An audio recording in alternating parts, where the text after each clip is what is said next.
where do you see yourself in the next 5 years? I know the HR people are really used to asking this question, but it was like, guys, you hold the opportunities. So where do you see me in 5 years here? Exactly. And turn the tables. This is what actually is the hidden power balance that they're trying to weasel themselves around. They are the ones giving you the opportunity. Yes. You are the one providing the skills. I had an interview where the interviewee came and had a small dog that wouldn't shut up the entire interview and that started licking my foot. I was just thinking maybe they were trying to sell this whole idea that, oh, look, we're such a cool work environment where you can bring your pet or whatever. Well, I will bring my husband, so fuck you. You know? If you have a pet, that's nice, awesome. But if you have a pet that goes and licks random feet that has never seen before, and after that shits in the interview office and starts eating his own shit, I would appreciate you not bringing that dog in the interview. Like, I know you love that dog, I know he's your kid, but just don't. She didn't make you clean up the poop, right? I would have stepped on the dog, and I like pets.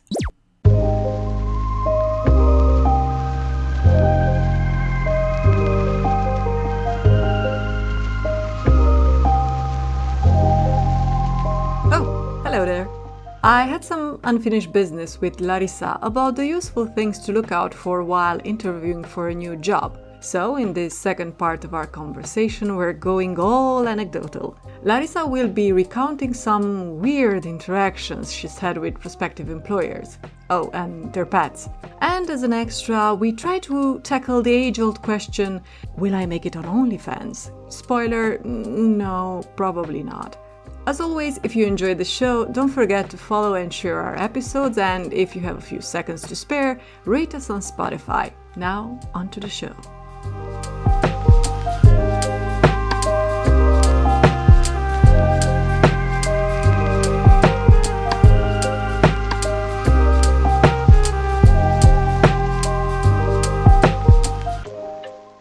Okay, guys, story time. Imagine me with big boobs and blonde hair doing a story time on YouTube. Imagine it's 2015.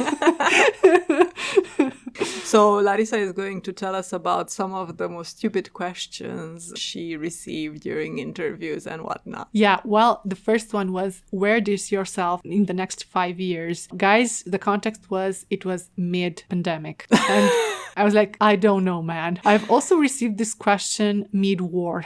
Yeah. And I was like, where do you see yourself in 5 years? Hopefully not in the cemetery. Yeah, how about you? That would be a great start. Yeah. I know the HR people are really used to asking this question, but it was like, man, no. Also, I think like it's very intrusive in your personal life because, okay, so do you want me to tell you? Do you want to see whether or not I will be loyal to the company? Do you want to see whether or not I'm planning to start a family and how that might affect you? Because like what? If I want to have a child or adopt a child and be a home mom, then what? I'm going to just straight up tell you, oh yes, by the way, in about a year or two after you've hired me, I'm just going to go on maternity leave. Maternity leave. No, you're not going to tell them. So like there's no point in this other than... Well, the best answer would be, guys, you hold the opportunities. So where do you see me in 5 years here? Exactly. And turn the tables. This is what actually is the sort of hidden power balance that they're trying to sort of weasel themselves around. They are the ones giving you the opportunity. Yes. You are the one providing the skills. Yeah. Also, the really awkward question of, do you want some coffee? And you're like, I don't know. If I say yes, I just turned this person into my waiter. How will they feel about this? And will it be awkward? So I will drink my coffee there while 3 people are having nothing and looking at me. So I've had that happening. This is why. But it's okay to ask for water. I usually answer to that like, but what would you want? Turn it again. And if they say, oh, nothing, I'm fine. I will usually say nothing, I'm fine too, because it's going to be super awkward to send them to fetch me a coffee and then drink my coffee, cafe style, while answering questions and they look me in the eyes and salivating at my coffee. So you might want to do that. It also depends on the company. If you see that they are super informal, it might be okay, but don't be fooled by that. One of the most informal companies I've worked for, the people were like really really, really gossipy and they like to turn nothing into something. Oh, God. So try to be as neutral as possible, you know, when you're trying to get hired. No need to have a personality here. Try not to show your personality. You should always be at least multiple personality. You should have at least two. Like when you go to the office, you should be as bland as possible. And if you find somebody who's fun and nice and want to be friends with, like be friends with that person, but that person only. Like don't try to be nice, fun, bubbly, because they will categorize you like, oh, she can't be a manager because she says too many jokes. And what will the customers think when they meet her and she has a tattoo? That's me in the meeting, telling all the inappropriate jokes. So, yeah, it will hinder you when you try to move up the ladder in the company. So whenever I go to the office, you wouldn't recognize me. So you're encouraging people who want to actually accede to sort of higher positions to be NPCs. Yeah, and also try to avoid being irreplaceable. Mm-hmm. The moment you know everything about the job you're doing, that's the moment you will never be promoted in that company. Let's say together for the people in the back. Okay. Try to know as little as possible about the job you're doing now. Find the job that you want and prepare for that one. Okay, so let's get to specifics now. Yeah, guys, I will just explain how interviews might go and you will tell me on a 1 to 10 in the comments below if you love the story or not. I was super young interviewing for a personal assistant for a manager in the IT sector and I've had the HR interview, everything went wonderful, and then I had the interview with the person that I was supposed to assist. Everything went wonderful and then he told me, okay, how do you react when you're stressed or in a stressful situation? And I was preparing to answer, but the guy said, I will give you an example. Oh, God. That's the time when you know to run.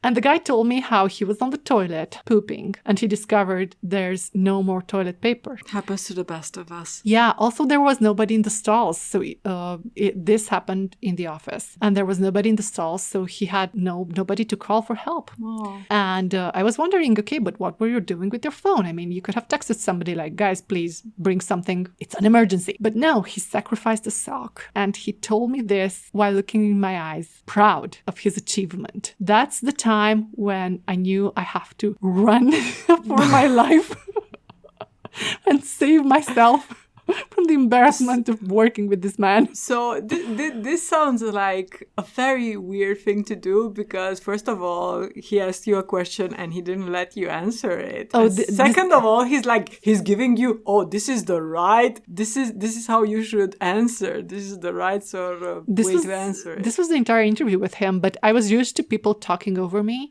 and I was like, okay, whatevs. Like, It is what it is. I will just do my... You're a woman after all. So. No, I will do my system job. I mean, I'm in an IT company and then I will pivot to something that is actually IT because I thought this was a good way to approach it. But the guy was 35 and he was the manager. Also, I've heard some stories because I've met somebody who knew them after a while and he was working late. The janitor told him like, go home, man. It's 10 o'clock. I will close the office. And he didn't listen and he got trapped inside and he tried to jump the fence and got his clothes hang in the fence at the top and lost a shoe. But he kept a sock.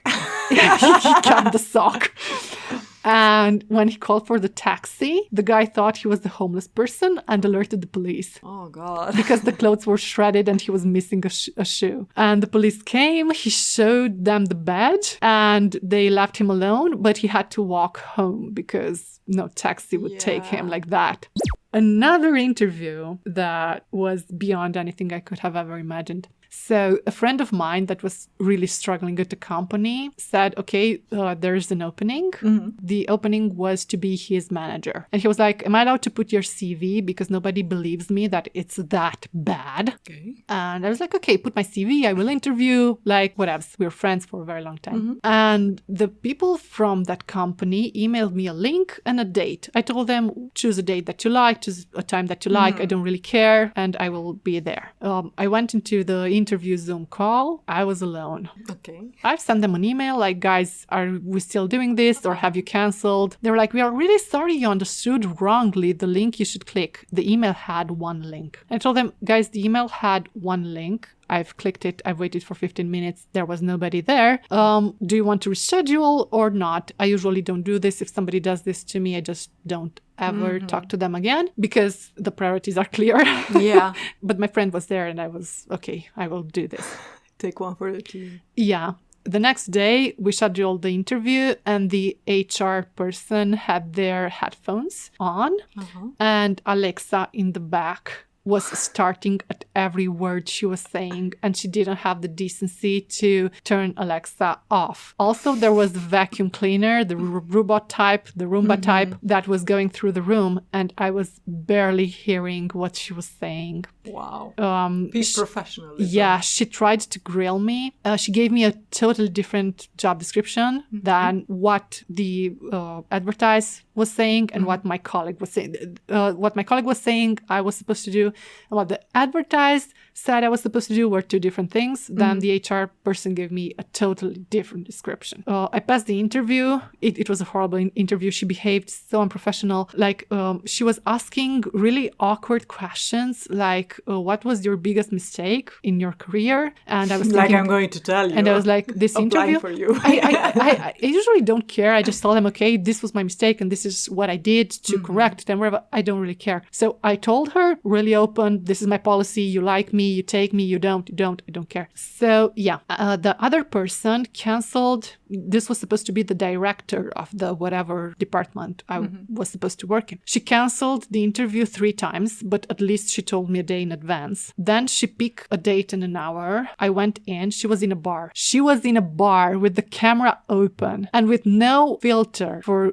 Google. You know, you can put a filter and you can only hear the voice. She had no filter, so I was hearing the glasses clinking behind her and music and everything. She tried to grill me, but I kept looking at her like, you chose the date and the time. You've canceled 3 times. As I've said, I would never take such interview, but my friend was there, so it is what it is. And after the interview, she asked me like, okay, what do you think about us? And I was like, I think we're not a good fit, and I'm really sorry for... I think we should see other people. Yeah, and I'm really sorry for wasting your time, but, you know, I've tried. And she was like, oh no. But she was so fake and so annoying. It was like, just close the interview. And then my friend told me that she picked somebody who she had a crush on, but the guy refused the offer because he was married and he could see that she crushed on him so hard. Oh my god. I mean, I knew there was a seedy underbelly to all of this corporate stuff, but oof.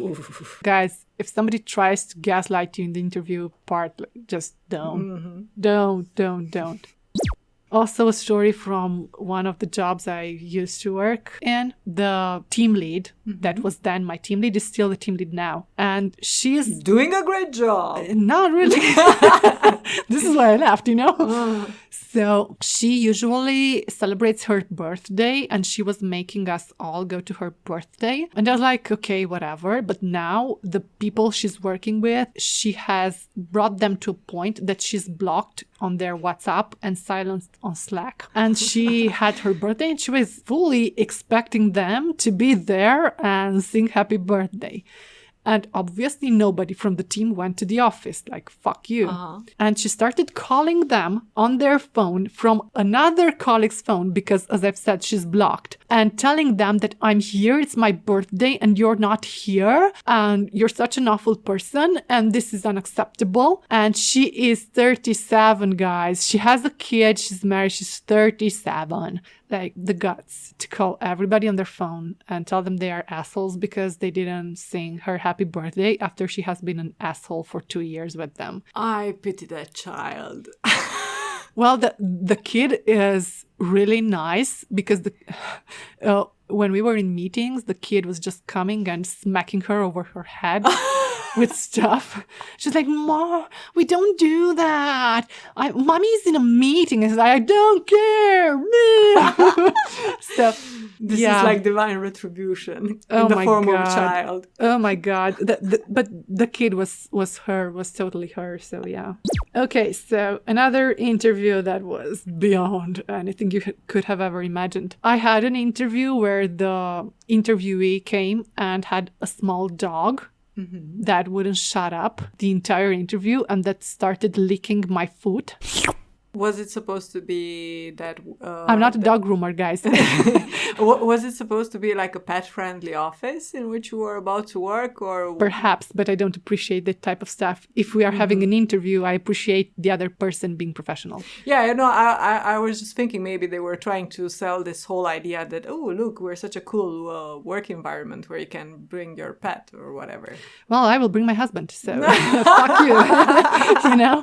I don't appreciate this type of behavior, like bringing your... If you have a pet, that's nice.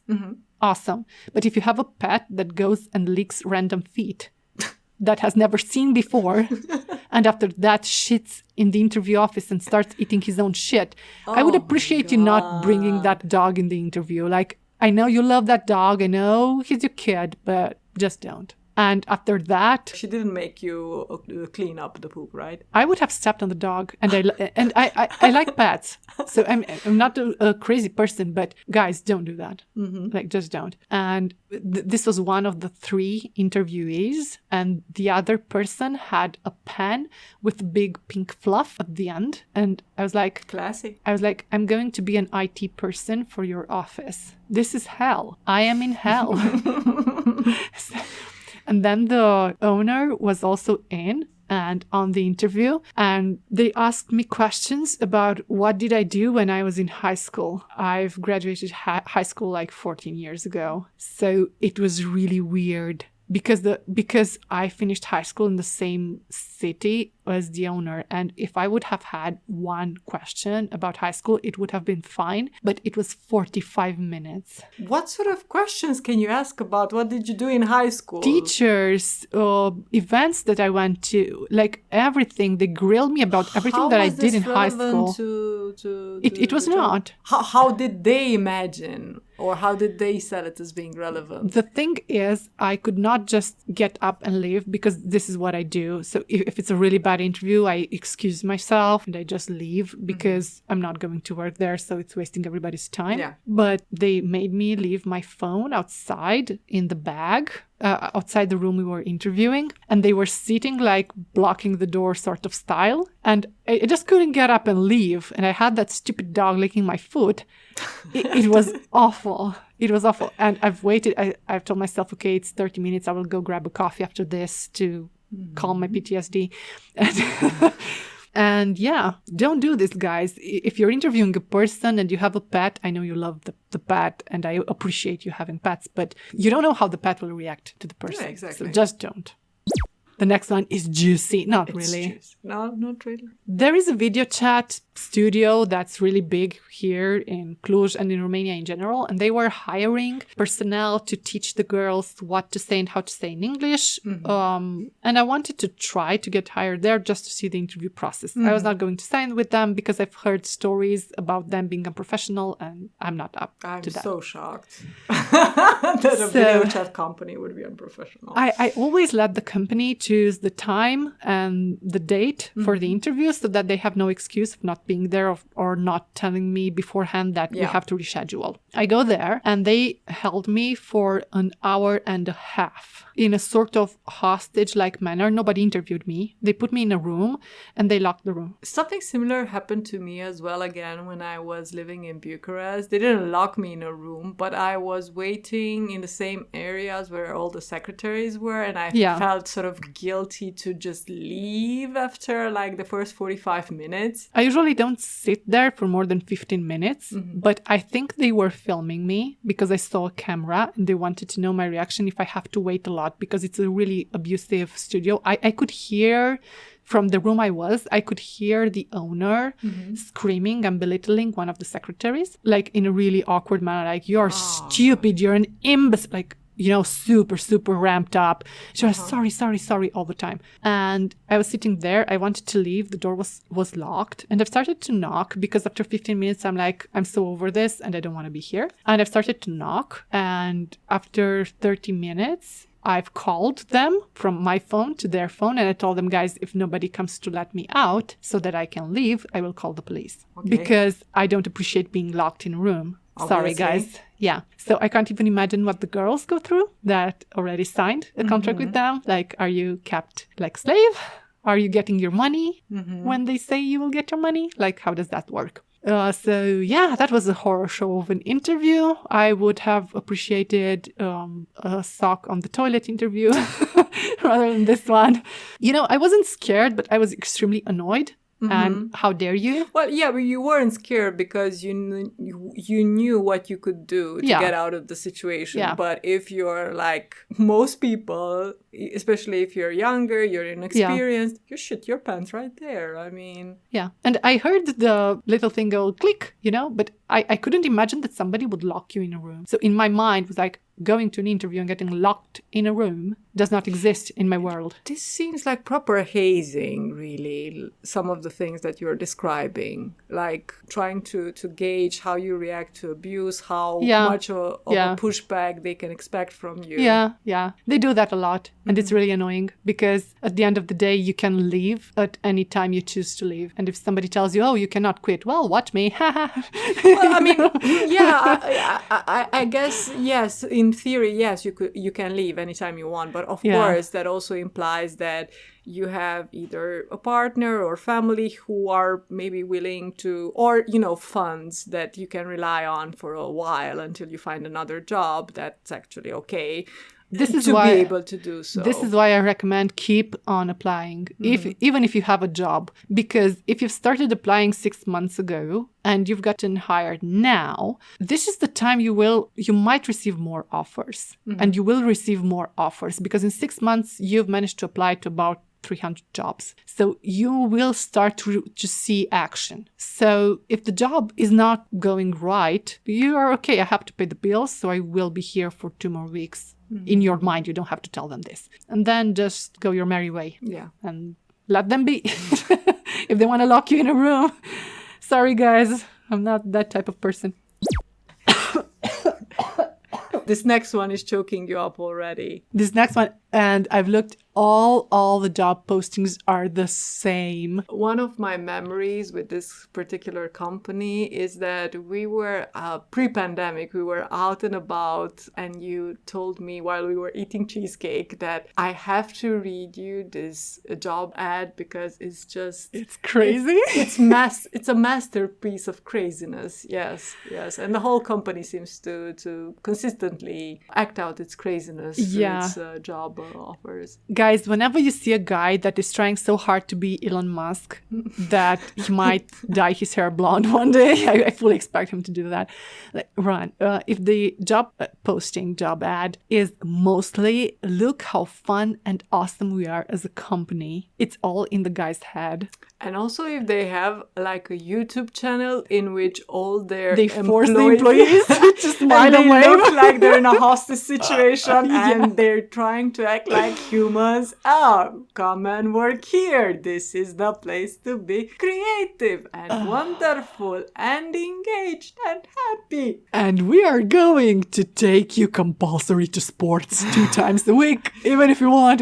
This is the place where they said they had compulsory swimming 2 times a week. Yeah, 2 times a week, like even once a week. Anything that is compulsory, it's just like too much. But outside of work activity 2 times a week. Well, I don't want to be the one to tell you that I don't want my boss to look at me in my bathing suit. So that would be my first problem with taking me compulsory to swim. Also, I don't wear makeup every day, but I would not like my boss and my colleagues to look at me like, oh my God, who are you? Do you even work for us? Like, no thanks, guys. You look so tired, honey. Are you okay? Your face looks so round. Yeah, it's called makeup. It helps with that.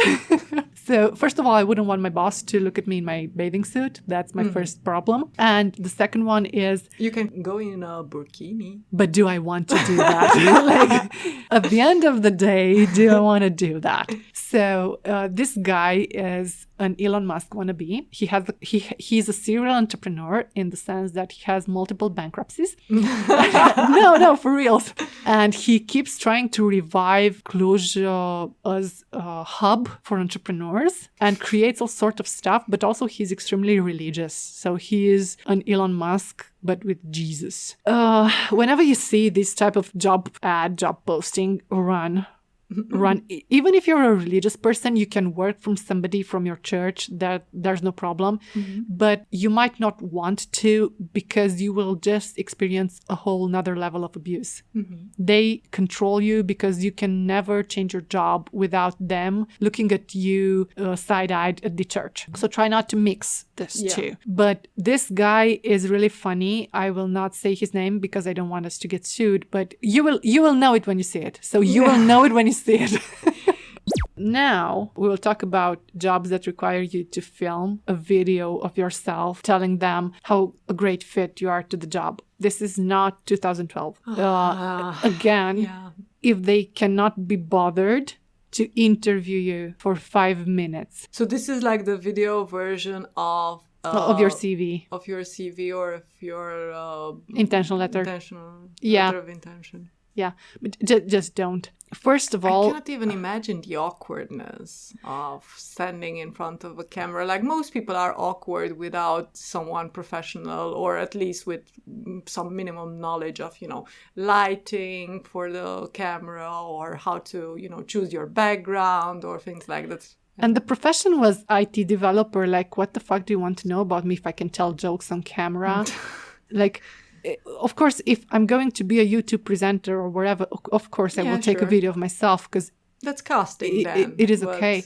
Yeah. But if the job has nothing to do with me being on video, why would I do that? Yeah. If you can't be bothered to read my CV, if you can't be bothered to interview me for 5 minutes, you can just give me a call and we can talk for 5 minutes. Why would I do that? I'm not going to do that. Like, sorry. And also we have to go through the awkwardness of companies that haven't hired in a while. I've had my fair share of this. So if you see them being extremely awkward, you can tell they are nice people, decent people, but they are so awkward. And you think it's a red flag. The problem is that they haven't hired in a very long time. And they don't know how to behave in an interview. They might be awesome, so don't disregard them. But be prepared for some jokes that we're not supposed to be in an interview. Like for some inside jokes, for telling you how awesome their kids are and maybe showing you something the kid has made. So Jesus Christ. They are trying so hard to relate to you. For example, I've been interviewed by 3 people that were 50 plus, all 3 of them. They haven't hired in like 6 or 7 years, and you could tell. Like they were rusty. They were not rusty. They were from another planet. So yeah. And the interview started. They were trying to be professional, but they weren't. When I started to talk about what I'm doing now and how it relates to the job description and asked, okay, where do you see this position going in a year? Or how do you see me fitting the role? Or why did you guys call me? All hell broke loose because they were scrambling for answers. They've never expected a candidate to ask questions about why do you think I'm a fit, so that I can elaborate on that, because I don't know you and I don't know your company. They might be rusty, but they are not bad people. So take this into account when you're having an interview with... I saw this especially with older people, but it can happen to really young people too that haven't hired before, and they don't really know how to conduct the interview. So basically the takeaway from this is there are several different ways to sort of appear unprofessional during interviews, but you as a employee should be able to distinguish between awkwardness that is sort of, they're well-meaning, they're trying to do their job, but like maybe they're not used to it, they're not particularly good at this skill set, versus the really shady behavior that is a red flag that you should definitely consider. Yeah. For example, this interview was also I could hear that they were doing something else. They would not want to open the cameras, but they filtered the sound, at least. So I knew one of them was eating and another was driving, but I didn't know all the details of that, and I've appreciated that. So be mindful, because sometimes people are doing their best, but their best is an idiot because it's not what they do every day.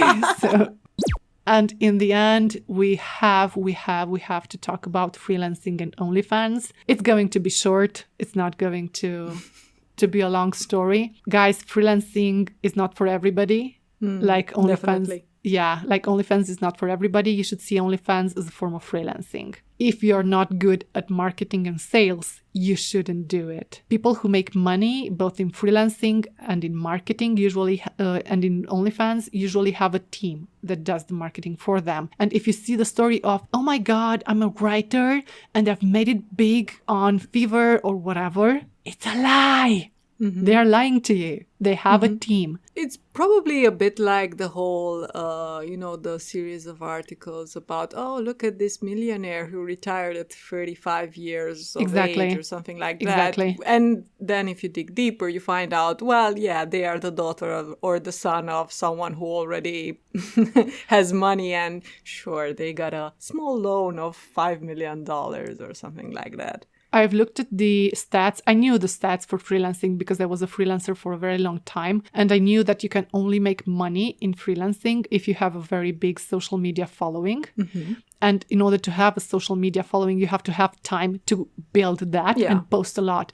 And you won't. So whenever you see, oh, I'm a solo entrepreneur, bullshit, that does everything bullshit, it's usually they have a marketing team that consists of at least 5 people. And they're the image of that marketing team that works a lot. So they might have a business developer on the team that posts for jobs and does all the advertising and grabs the jobs and so on and negotiates rates and all that stuff. They might have somebody that posts on Facebook and Instagram, another person who does the TikTok, and another person who does YouTube, another person that does the pre-texts so that everything goes smooth, and another editor that creates the whole streamline for everything to be synchronized and everything to work well together. And they might be the writers, but it's not sure they don't have also some ghostwriters.